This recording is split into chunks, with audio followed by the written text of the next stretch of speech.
एक पात्र में जल और दूध ले लीजिए, शुक्रवार का दिन। तो कहोगे गुरुजी ये कथा कहाँ से निकाल के लाए हो? तो विष्णु पुराण में से आप उसको स्मरण कर सकते हो। काय में से? विष्णु पुराण में से। एक पात्र में देसी गाय का दूध, जल उसमें रखकर, और आपके यहाँ अगर लड्डू गोपाल हो, यदि आपके घर में ठाकुर जी हो, लड्डू गोपाल हो, विष्णु जी का कोई स्वरूप हो, श्री हरि का कोई स्वरूप हो, तो उस पर शुक्रवार के दिन आप संध्या के समय पर दुर्वा डालकर उस दुर्वा से अगर लक्ष्मी जी के नामों का 108 बार उच्चारण कर कर, घी का दिया लगाकर, कैसर के चावल साथ में रखकर केवल उस जल का और दूध का मात्र छींटा देते हो, तो उसके घर में कभी लक्ष्मी की कमी नहीं आ सकती, संपदा बढ़ती चली जाती है। 108 बार लक्ष्मी के नाम का मात्र उच्चारण कर लेने पर, भगवान विष्णु के चरणारविंद पर, भगवान विष्णु के चरणों पर केवल उस दुर्वा का, जल का, दूध का सींचन कर देने से भी लक्ष्मी की वृद्धि होती, लक्ष्मी देती, दुर्वा बढ़ती है। और दुर्वा का एक बहुत सुंदर गुण है महाराज, बहुत सुंदर गुण है दुर्वा का। जहां पर उसके भीतर गांठ आती है ना, वहां से 2 रास्ते बना देती है। बोलो बनाती कि नहीं बनाती? कभी दुर्वा देखी होगी आपने? जहां गांठ आई वहां 2 रास्ते बनाएगी, फिर गांठ आई फिर 2 रास्ते बनाएगी, फिर गांठ आई फिर 2 रास्ते बनाएगी। दुर्वा का क्रम ऐसा है कि हम भगवान को दुर्वा क्यों देते हैं, उसका कारण यह है कि मान लो हे परमात्मा, हे शंभु, हे गणेश, हे प्रभु नारायण, अगर मान लो मेरा एक रास्ता चलते चलते गांठ पड़ जाए, एक रास्ता मेरा बंद हो जाए, तो वहां से मेरे दूसरे रास्ते खोल देना। इसलिए दुर्वा भगवान को समर्पित करी जाती है। दुर्वा को समर्पित करने का क्रम ही यही है कि मेरे मार्ग खुल जाए, मेरी राह खुल जाए, मेरा मार्ग चारों तरफ खुलता चला। दुर्वा नीचे की ओर चलते चलते मार्ग खोलती चली जाती है।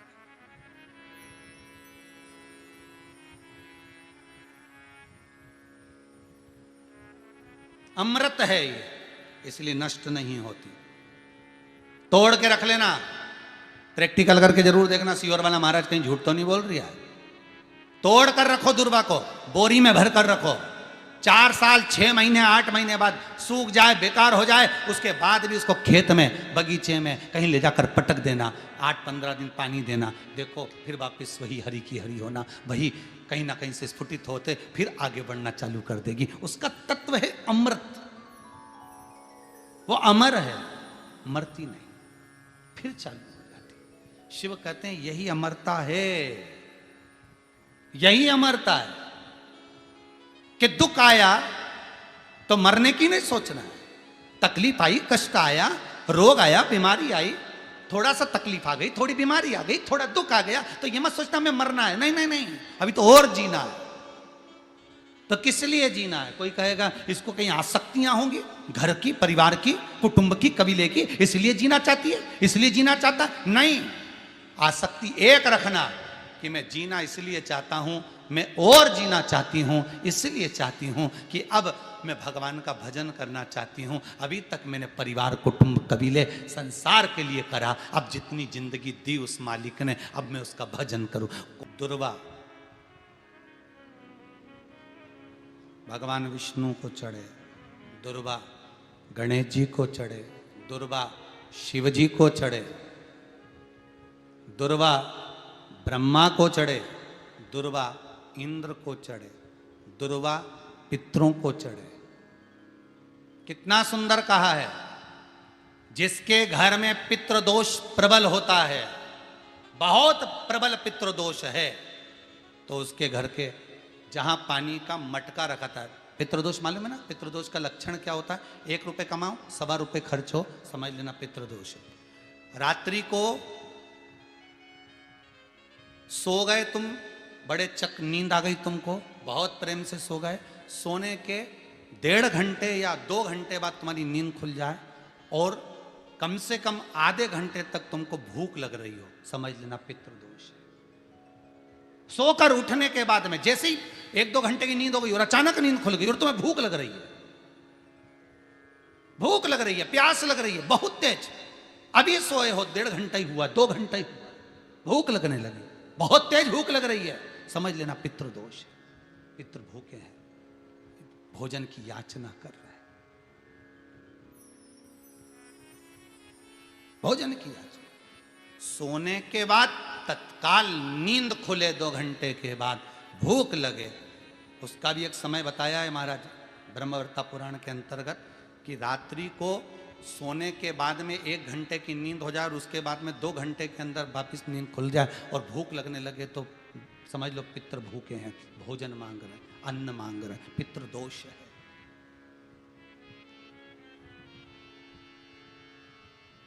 पितृदोष का कुछ कुछ वर्णन किया गया है। घर में एक पात्र के चक्कर में, एक बेडशीट के चक्कर में, एक सामान के चक्कर में विवाद हो रहा है तो समझ लो पितृदोष है। 1 रुपया कमाया, सवा खर्च हो रहा है, पितृदोष है। घर में एक बीमार, दूसरा फिर बीमार हो गया, तीसरा फिर बीमार हो गया, एक ठीक हुआ, एक बीमार हुआ, पितृदोष है। पितृदोष का भाव, तो उसके लिए करना क्या है? शिव महापुराण की कथा कहती है, सुंदर गणेश जी का चरित्र वर्णन करता है, स्कंद पुराण कहती है, विष्णु पुराण कहती है कि दुर्वा 21 दुर्वा की गांठ बनाकर, 7 गांठ 21 दुर्वा की बनाकर जो अपने पितरों का मटका, मटका मतलब परिंडा, हंडा जो भी पानी का भरते हो, उसके नजदीक में मात्र एक कटोरी में चावल रखकर उसमें अगर दुर्वा रख देता है तो मात्र 5 या 7 दिन में पितृदोष समाप्त होना प्रारंभ हो जाता है। उसके घर में लक्ष्मी की वृद्धि होने लगती है, सुख शांति अपने आप आने लगती है, उसका क्लेश समाप्त हो जाता है। दुर्वा में वो गुण है जो पितृ भी उसका भाग अमृत तत्व प्राप्त करना चाहता, अमृत देना चाहता। और सरल भाषा में समझिए, जिसकी फैक्ट्री नहीं चल रही हो, फैक्ट्री में बार बार कुछ तकलीफ आ रही हो, गाड़ियां नहीं चल रही हो, 4 व्हीलर गाड़ियां ले रखी हैं, कभी ट्रक गड़बड़ हो रहा है, कभी ट्रक में ये हो रहा है, कभी गाड़ी में ये हो रहा है, कभी बस में ये हो रहा है, बस एक काम करना है, दुर्वा का थोड़ा सा भाग लेकर पानी के लोटे में उसको डालकर 5 अक्षत के दाने उसको पटक कर उस गाड़ी के अंदर उस कलश को रख दो, बस आधे घंटे के लिए, और उस पानी को चक्के के चारों तरफ डालते डालते जाइए दुर्वा के साथ में, तकलीफ नहीं देगा। फैक्ट्री का भी यही प्रमाण है। दुर्वा में वो अमृत तत्व छुपा है जिसका सुख आनंद दे जाता है, आनंद। शिव पुराण कह रही है महाराज, दुर्वा का एक नाम और है, उसका नाम है अमृत जन्मा। क्या नाम है? अमृत जन्म। दुर्वा का एक नाम और है। मारवाड़ी लोग इसको ध्रुवी बोलते हैं, ध्रुव बोलते हैं। दुर्वा का वो सुख, शंकर भगवान गौ माता दूध की धार लगाती है, इसलिए दुर्वा का दूध से बड़ा मिलन है, बड़ा आनंद है, बड़ा सुख है। कोई भी ग्रह अनुकूल नहीं है, सब बेकार चल रहे हो, सब प्रतिकूल चल रहे हो, दूध के पात्र में दुर्वा डाल लो, पीपल के वृक्ष के नीचे चढ़ा कर आओ, राहु केतु शुक्र शनि जो भी गड़बड़ है सब सुधरना चालू हो जाता है। दुर्वा का वो सुख। जिस नदी में स्नान करो, तीर्थ में जाकर, उस नदी के पास में कोई बगीचा लगा हो, वहां की दुर्वा को तोड़कर स्नान करते समय नदी में मात्र विसर्जन कर देने पर पितरों को पिंड पहुंच जाता है। मात्र उस दुर्वा का विसर्जन कर देने पर पितरों को पिंड का भाग मिल जाता है। अभी ना तो तुम्हारे पास में आटा है, ना तुम्हारे पास में चावल है, ना तुम्हारे पास में पिंड है, ना कोई तुम्हें संकल्प छुड़ा रहा है, ना कोई तुम्हारे पास में वस्तु है, उसके बाद भी पितरों को भाग मिल रहा है। काय से? केवल एक दुर्वा के तत्व से। स्नान करने से पहले पवित्र नदी में, गंगा यमुना नर्मदा सरयू आदि किसी पवित्र नदी में आप स्नान कर रहे हो, वहां के बगीचे में घूमकर आप जाते तो हो, पैदल ही नहाने जाते हो, तो घाट के आसपास में कोई बगीचा, वहां की दुर्वा तोड़ ली, एक दुर्वा नहाने से पहले अपने पूर्वजों पितरों के नाम से नदी में छोड़ दी। फूल तो छोड़ते ही हो, दिया भी छोड़ते हो, बस एक ही चीज नहीं छोड़ते, वो दुर्वा, और वो ही काम की, वही काम की। तुम कुछ छोड़ो ना छोड़ो, एक दुर्वा का भाग छोड़ दिया, वो पितरों के लिए सुख प्रदान करने वाला। शिव पुराण कह रही है महाराज, देवताओं को अमृत कितनी बार मिला? 1 बार। दुर्वा को अमृत कितनी बार मिला? जम के बोलिए, 5 बार। कार्य सिद्धि के लिए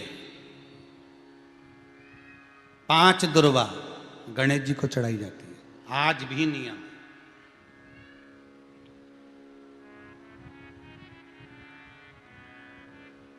कभी आपको मौका मिला हो और आपने रावण संहिता पढ़ी हो। कौन सी संहिता? रावण संहिता। क्योंकि रावण शिव का उपासक था, भजन करने वाला था। शिव तांडव स्तोत्र आज भी लोग रावण का एक आनंद में पढ़ते। तो शिव का उपासक है रावण, शंकर का उपासक। विद्वान भी था, ज्ञानवान भी था। वो तो देवता के हाथ से मरना था उसको, इसलिए उसने मांगा ही यही था। जो मांगा वो मिला। तो रावण संहिता अगर किसी ने पढ़ी हो तो उसको मालूम होगा, रावण संहिता में 4 तरह के तिलक का महत्व बताया। कितने तिलक? 4। उन 4 तिलक में सर्वश्रेष्ठ तिलक रावण बताता है।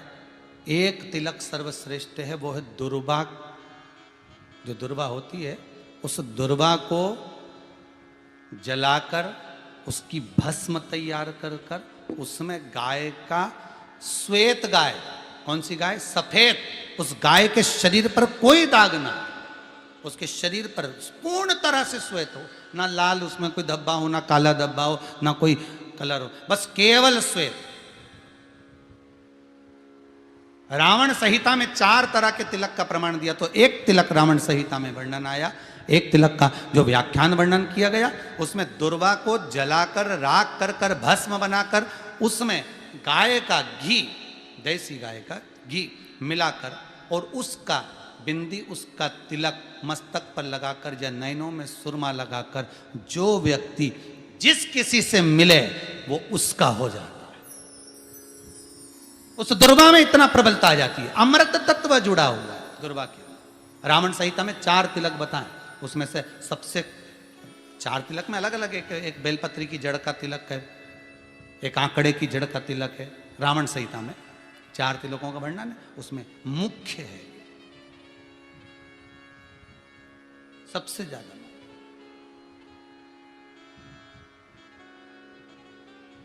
हम तो कहेंगे, अगर मान लो,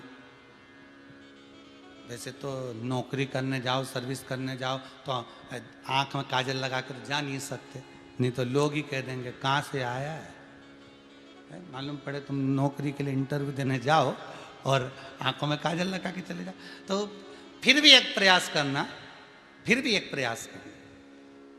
उस दुर्वा का जो काजल बनाओ, मूछे हो, दाढ़ी हो, कहीं कहीं पर भी उसकी एक बिंदी लगा कर चले जाओ, वो असर करेगी और आपको वो जॉब मिल ही जाएगा, ये पक्का है।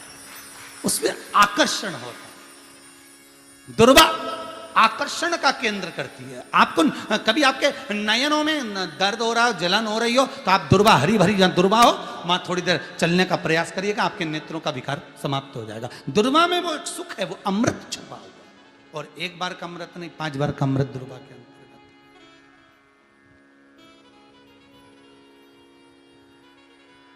कौन से देवता हैं जिनके ऊपर दुर्वा का जल दूध में मिला हुआ छीटा जाए? श्वेत गाय के। देखो, दूध का प्रमाण बार बार दुर्वा के साथ आया, उसका कारण क्या है?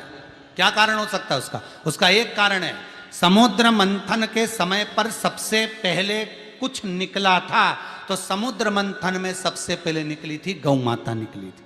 क्या निकली थी? गाय। सबसे पहले निकली थी गाय। और कितनी गाय निकली थी? 5।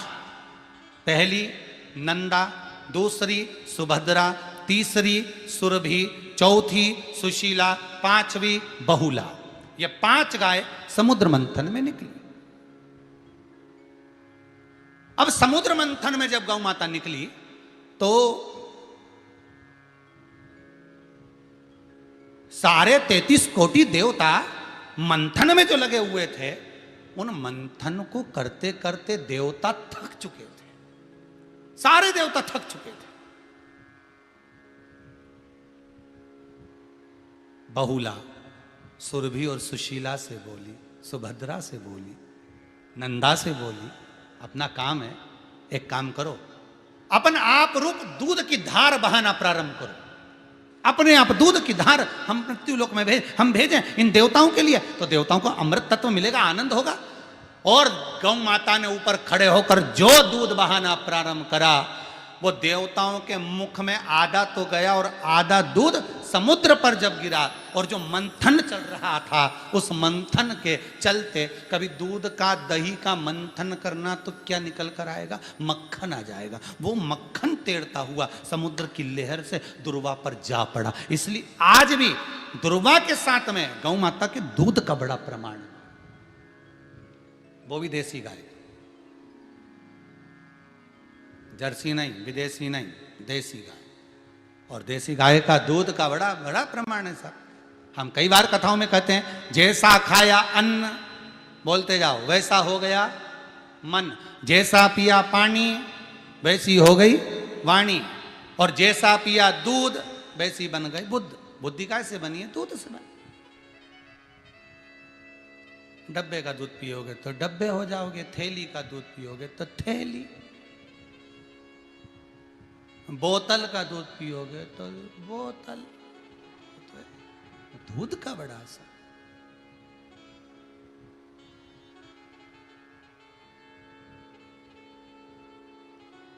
गौ माता के दूध का पान। कहा एक पात्र में जल और दूध ले लीजिए, शुक्रवार का दिन। तो कहोगे गुरुजी ये कथा कहाँ से निकाल के लाए हो? तो विष्णु पुराण में से आप उसको स्मरण कर सकते हो। काय में से? विष्णु पुराण में से। एक पात्र में देसी गाय का दूध, जल उसमें रखकर, और आपके यहाँ अगर लड्डू गोपाल हो, यदि आपके घर में ठाकुर जी हो, लड्डू गोपाल हो, विष्णु जी का कोई स्वरूप हो, श्री हरि का कोई स्वरूप हो, तो उस पर शुक्रवार के दिन आप संध्या के समय पर दुर्वा डालकर, उस दुर्वा से अगर लक्ष्मी जी के नामों का 108 बार उच्चारण कर कर, घी का दिया लगाकर, कैसर के चावल साथ में रखकर, केवल उस जल का और दूध का मात्र छींटा देते हो, तो उसके घर में कभी लक्ष्मी की कमी नहीं आ सकती, संपदा बढ़ती चली जाती है। 108 बार लक्ष्मी के नाम का मात्र उच्चारण कर लेने पर, भगवान विष्णु के चरणारविंद पर, भगवान विष्णु के चरणों पर केवल उस दुर्वा का, जल का, दूध का सींचन कर देने से भी लक्ष्मी की वृद्धि होती, लक्ष्मी देती।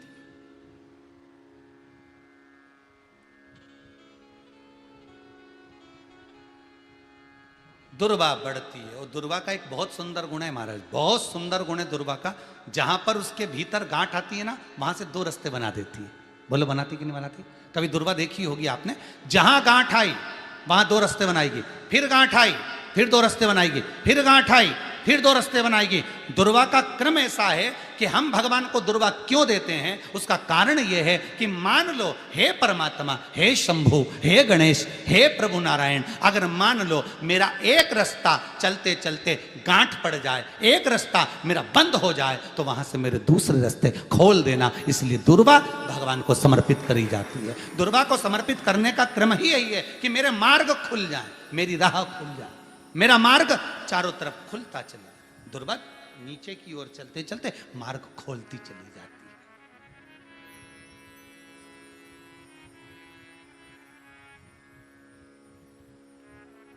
अमृत है ये, इसलिए नष्ट नहीं होती। तोड़ के रख लेना, प्रैक्टिकल करके जरूर देखना, सियोर वाला महाराज कहीं झूठ तो नहीं बोल रही है।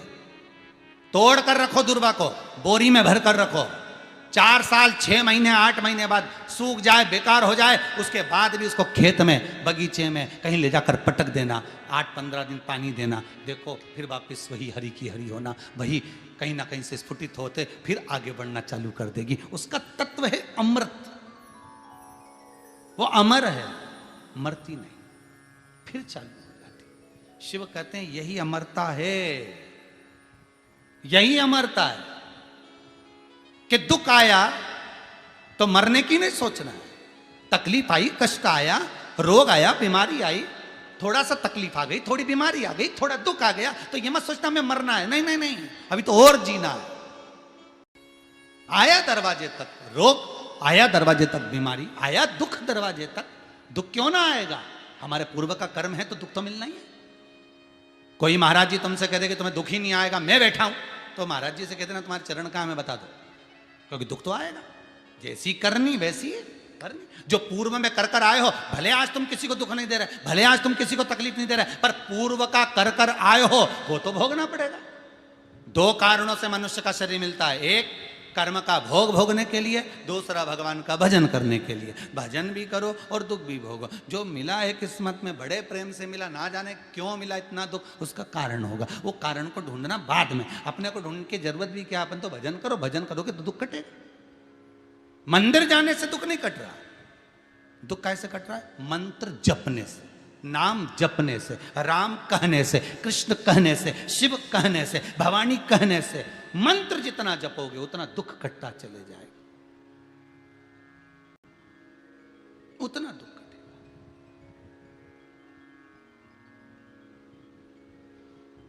भोला सब दुख काटो हमारा, ओ भोला सब दुख काटो हमारा।